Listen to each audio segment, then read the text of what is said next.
Hi everyone, welcome back to the channel. I've been asked to make a review of an action camera. I've never done a technical review on something like this before. I'm not one of these technical action camera reviewers. I'm not going to get bogged down with loads of specs like ISO and frame rate and all that kind of stuff. I'm just going to keep it really simple. Is it any good and what do the videos look like?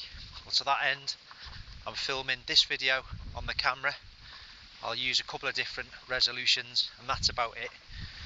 Stability wise, I'm just holding it. I've got stability turned on. There is another level of stabilization, but you have to enable it in the camera and then run the clips through the app. I don't want to do that, that's too much of an extra step, but it is available should you so wish. So the camera is the Brave 8 by a brand called Akaso, and it's a budget action camera.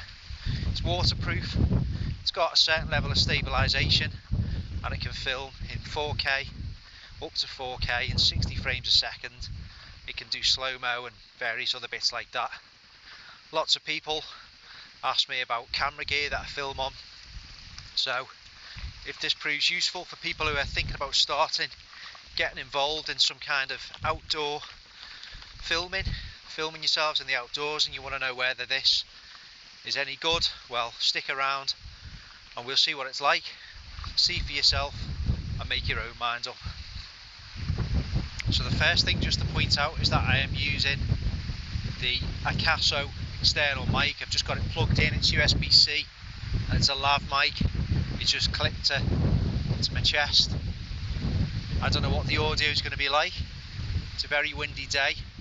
Ordinarily the wind would kill footage like this, or kill the audio at least, so we'll make our own minds up. This woodland can be quite challenging in terms of exposure. There's lots of dark scenes and light scenes, and we'll see how the camera handles that. So just a walking test. I'm not using any sort of gimbal obviously, and I'm just holding the camera in the basic case that it comes with. See what you think. This is walking. Now I normally use a GoPro and it's got hyper smooth. Mine's an old one, it's a Hero 7. So you've seen my other videos. What does this compare? How does it compare?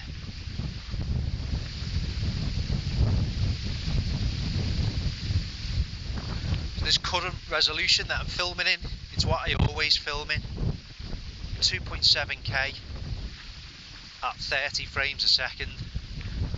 That tends to do me just fine on my setup.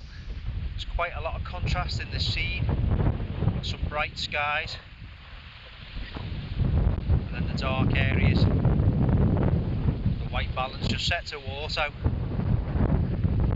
Tony, my mate, always laughs at me because I like zero faff. I can't be doing with faff, so going in and tinkering with all the settings on manual, it's not for me. I predominantly just like to go and do my activity and not have it distracted too much by the technical aspects. The wind is really coming in the mic, so I'm not sure how good a job it is at shielding that. We'll find out when we look at the clips a bit later, back on the computer.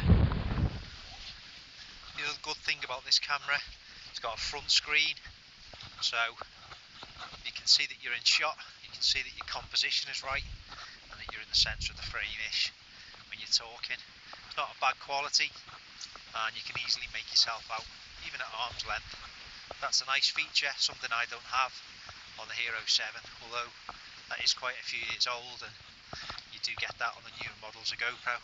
But then again, it's nice to have on a budget end camera. We'll just mention about batteries. You get 2 included. That is more than you do with a standard GoPro package, and you get a nice charger, a dual charger, which obviously allows you to charge up both at the same time. Get all the leads and plenty of accessories with it too, so that's nice and generous and good to see by Akaso.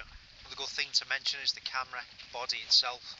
All the ports and doors are weather sealed, got rubberized seals within, so the camera, without any other cases required, is submersible. All the technical specs, which there'll be plenty of other reviews on YouTube that delve down into the minutest technical details, if that's your thing, you know, will be below this video. But I just want to show it, using it, so that if anyone's thinking of, like I say, getting into making outdoor videos like I do, what's the end result going to look like for a budget alternative? That is the aim of this review. So we're now in 4K, keeping it on 30 frames a second. Are you noticing any difference with the 4K? Still 4K. Lots of fine detail on these logs. Lots of different colours for the camera to try and pick up in this autumnal patch of woodland. So we're now testing the audio without the external mic. This is just the in-camera audio. You're probably going to hear a lot more wind noise. My voice won't be as easy to pick out. So this is the difference, and this is the type of audio you can expect when just using the camera as it is without the external mic. It'll be interesting to see what the difference is like. On my GoPro 7 again, it's not too bad, but any wind pretty much destroys your audio, and audio is very important to get good clean audio in your outdoor videos. Otherwise, I personally can't watch any vids with bad audio. It's really hard to watch. I end up just turning off. Good audio is probably one of the most important things, along with obviously content. So we're just going to go into this hide. It's obviously very dark in here. This will give us a good idea of the low light performance of this camera. Let's have a little look in. So another thing I like is that you get lots of accessories and mounts with it. It's very generous in that regard. There's countless mounting options, vehicle, bike, you name it. You can pretty much mount this camera on anything. So it's nice when manufacturers throw in a load of accessories in the overall cost of the product. It's pretty good that not everything is, you know, an extra that you've got to go and shell out more on. So that concludes this section of the review. Bit of a walk and talk so you can see the stability. You can see how the camera handles various light in that woodland. And we've had a look at a couple of different common resolutions that people film in. We've seen the mic on and mic off, which is giving you the chance to compare and contrast the different types of audio that you can achieve with this camera. I'm going to go back home now, talk over a few more bits, and then we'll conclude the review. I'll give you my final verdict. Right, we're just going to look at the Brave 8 in a little bit more detail. It looks to me very similar in terms of design to the DJI Osmo Action. Now it's in its case at the moment, and I've got just a tripod mount adapter just attached to it, but design as in other brands, just a bit of a clasp, releases the back, and the body of the camera is accessible as such. Build quality, I would say, is high. You can unscrew the lens cover and therefore use ND filters if that's your bag. Bear in mind what I've said. I like to just keep things simple, and that's about it for me. So I won't be doing anything like that. I'll just be using the camera as it is. But you've got your on off button, your start stop record button just there. You've got a port for your USB access. Just trying to do it. It's a little bit fiddly, but at the end of the day, it just means it's extra well protected from the elements. So you've got a rubberized cover just behind this port. You've got a USB-C for your external mic. Just trying to get it to focus. And your SD card just goes in there. Okay, close that with a click and it's nice and secure. You can also remove that if you want as well. Battery compartment, similar situation, bit of a clasp. Just use your nail just to open it there. And there we go. There's our battery. It's got a bit of a tab just to pull it out. Again, all the specs will be below, but it seems decent quality, well put together, and I'm getting some decent use out of it out in the field. Secure it down and just push the cover. I get my grubby fingerprints all over it. I just cleaned it before hitting record, but it doesn't really matter. And then I'll just show you the menu system. So to turn the camera on, you just press and hold the power button. It's pretty intuitive, you can't really get that wrong. And then the menu system, again, use that same word, it's intuitive. If you've used action cameras before, it's pretty similar to other brands. There's no getting away from that. Swipe up, swipe down, swipe left, swipe right. It all gives different functions. I'm not going to go into all that now, but it's easy to use. It's easy to change resolutions by just, you know, clicking on the resolution and sliding left or right. It's really easy, and there's absolutely loads of resolutions and loads of frame rates. So in terms of how easy it is to use, I don't think anyone, to be fair, will struggle. In terms of activating that front screen, what you do is press and hold the M button on the side, and there you go, the front screen turns on. It's obviously looking at me. To turn it off again and activate the back screen, press and hold, and there you go. So it's nice and easy to use. Build quality is good. It doesn't feel cheap and plasticky. It's put together well. It's nice and solid. There's no rattles. There's nothing loose on here. So they've done a good job with that as far as I'm concerned. Right, let's get this one wrapped up.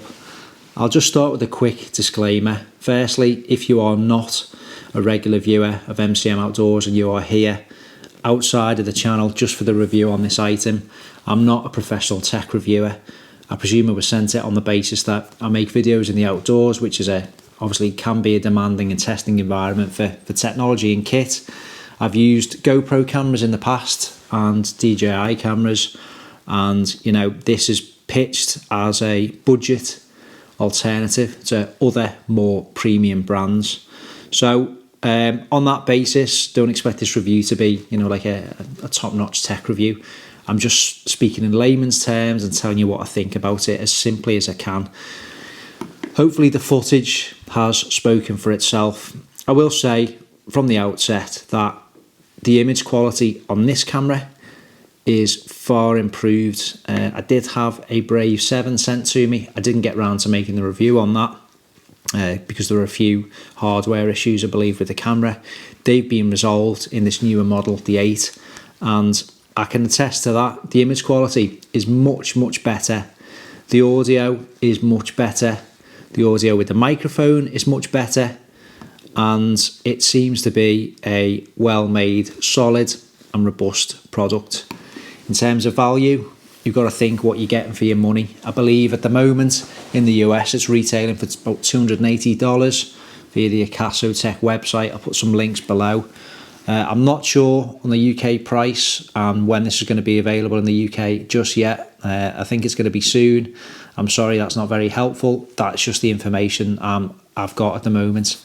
But it comes in this box. You get obviously the camera, the frame for it. You get 2 batteries, the battery charger, USB-C lead. You get loads of mounts. So, you know, you can use it in various situations, your car, your bike, on top of your helmet. There's sticking pads for it, so you can put it in you know, in theory, wherever, basically. So it offers great value for money in that regard, with all the options that you get for it and all the accessories. That's over and above what you get with other products. I can say that from experience. So that is good. The image quality, you've seen predominantly filming in 2.7K, which is what I like to film in. Obviously, I'm on a big camera here, which, you know, it's not comparable. So the footage that you're watching now, it would be unfair of me to compare the image quality of that camera to a little tiny sensor action camera, which can be chucked around in your bag, soaking wet. I can't do that with that. So the benefits of big cameras in terms of image quality, you simply do not get that in small cameras. I've looked at GoPro Hero 10 as an alternative because mine is quite an old version, the 7, but I've seen lots of issues about the 10 overheating. So why would you buy a product which overheats after 10 or 15 minutes worth of filming?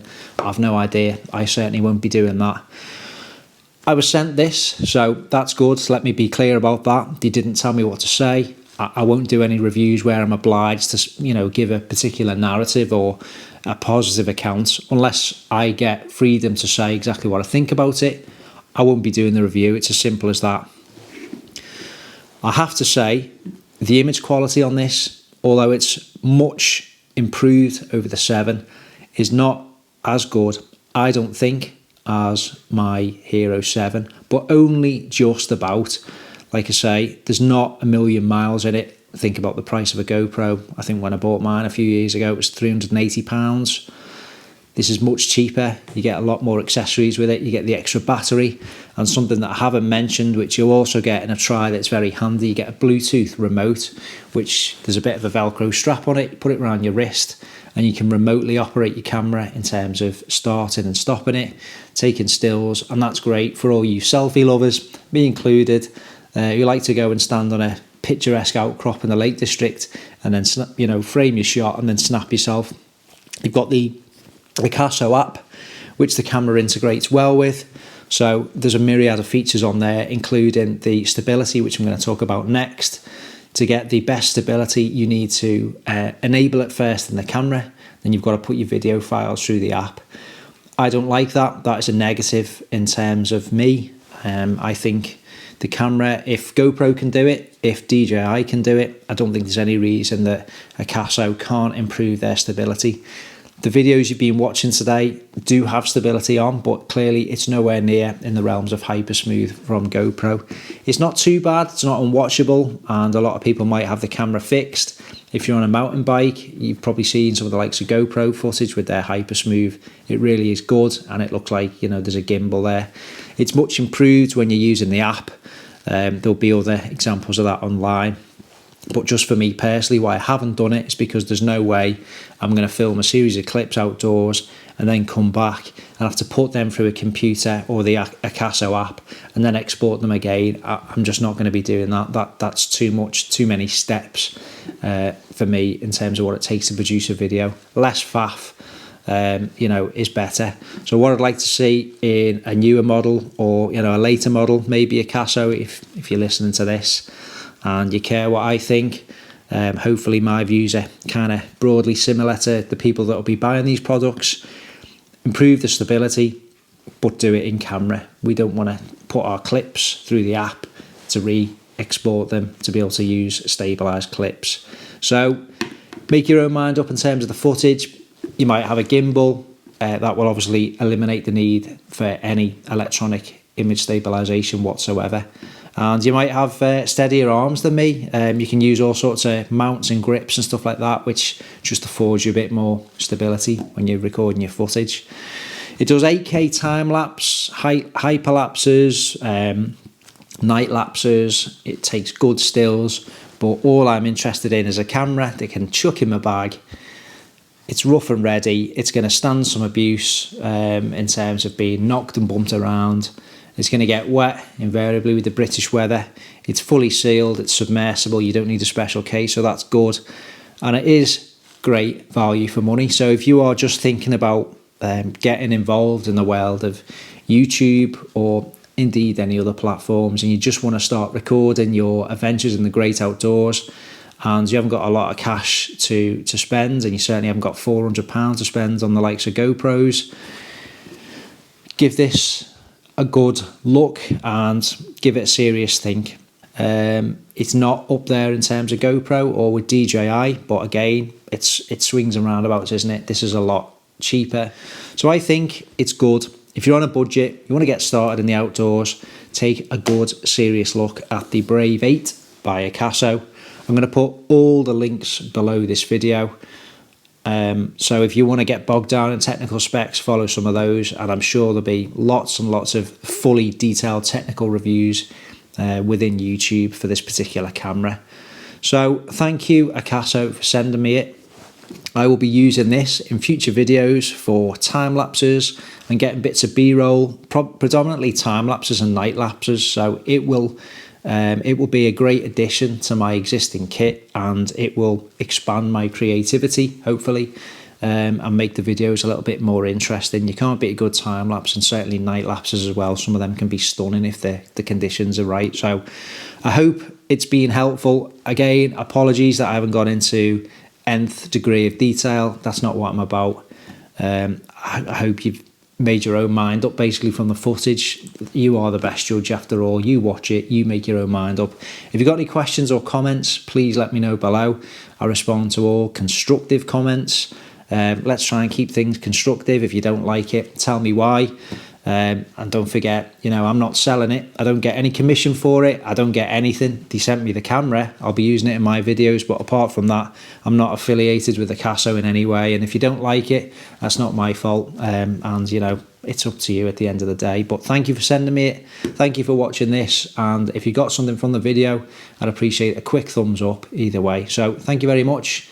And we will return to normal programming very soon. Take care.